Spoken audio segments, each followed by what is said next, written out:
नमस्कार। आज हम एक बहुत ही सरल लेकिन उतनी ही गहरी कविता को समझने वाले हैं।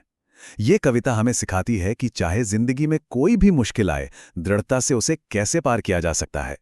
तो चलिए इसके एक एक हिस्से को समझते हैं। तो कविता की शुरुआत होती है इस एक लाइन से, और यहीं से सारी बात शुरू होती है। पहाड़ शब्द अपने आप में एक बहुत पावरफुल मेटाफॉर है ना? इसे सुनते ही हमारे दिमाग में बड़ी बड़ी चुनौतियों की तस्वीर बन जाती है, जिनका सामना हम सब अपनी जिंदगी में करते हैं। आइए देखते हैं कि ये हमारे अपने अनुभवों से कैसे जुड़ता है। तो हमारा पहला सेक्शन है जीवन पहाड़ों से भरा है।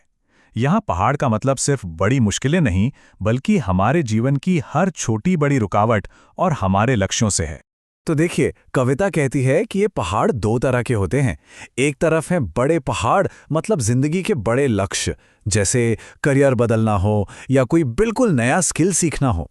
और दूसरी तरफ है छोटे पहाड़, जो हमारी रोजमर्रा की मुश्किलें हैं, कोई मुश्किल बातचीत करनी हो या कोई कठिन काम पूरा करना हो। सच तो यह है कि हम सब हर दिन इन दोनों ही तरह के पहाड़ों का सामना करते हैं। अब आते हैं दूसरे हिस्से पर, आदेश, चलते रहो। तो जब इन पहाड़ों का सामना होता है तो क्या करना चाहिए? कविता कोई कॉम्प्लिकेटेड प्लान नहीं लेती, बल्कि एक बहुत ही सीधी सी बात कहती है, बस चलते रहो, एक्शन लेते रहो। बस यही है कविता का सीधा साधा संदेश। इसमें हमें बताया गया है कि इन पहाड़ों से निपटने का तरीका क्या है।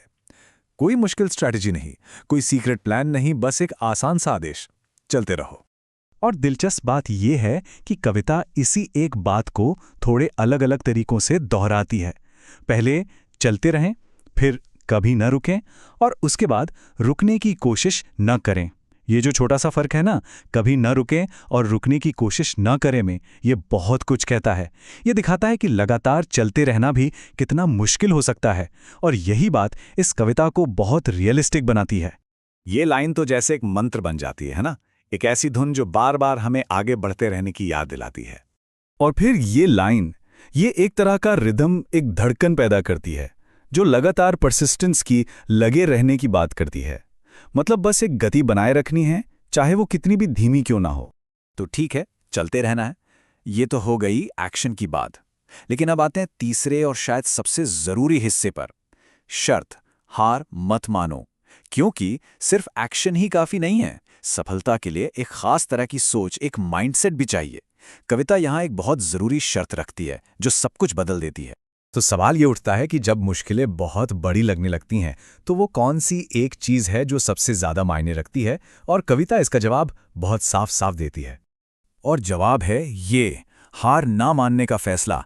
ये बाहर कुछ करने से पहले अंदर का एक फैसला है, एक कमिटमेंट। असल में यही वो स्विच है जो हमारी सारी पोटेंशियल को अनलॉक कर देता है। और जैसे ही ये फैसला होता है, नतीजा सामने है। ये हार मत मानो वाली सोच का सीधा सीधा रिजल्ट है। ये कविता का एक बहुत पावरफुल प्रॉमिस है कि अगर इरादा पक्का हो तो किसी भी मुश्किल पर जीत हासिल की जा सकती है। तो अब चलते हैं सफर के आखिरी पड़ाव पर, वादा, शिखर। भाई, हर पहाड़ की एक चोटी होती है, एक शिखर होता है, और कविता हमें उस आखिरी लक्ष्य और उसके इनाम के बारे में भी बताती है। कविता का अंत बहुत ही साफ और सुंदर है। ये लगातार की गई कोशिश को सीधे सीधे आखिरी मंजिल से जोड़ती है। ये तो एक सीधा साधा इक्वेशन है, अगर दृढ़ता है तो सफलता मिलेगी ही। तो चलिए इस पूरी कविता की सीख को एक बार फिर से दोहराते हैं। पहली बात, जिंदगी चुनौतियों यानी पहाड़ों का ही दूसरा नाम है। दूसरी, आगे बढ़ने का रास्ता बहुत आसान है, बस चलते रहो। तीसरी और सबसे जरूरी बात जो माइंडसेट चाहिए, वो है हार ना मानने का फैसला। और आखिर में इसी दृढ़ता से कोई भी लक्ष्य हासिल किया जा सकता है। और आखिर में एक सवाल, कविता ये तो बताती है कि शिखर पर पहुंचा जा सकता है, पर ये नहीं बताती कि वो शिखर है क्या। तो सवाल ये उठता है कि किसी के लिए सफलता और कामयाबी का मतलब क्या है।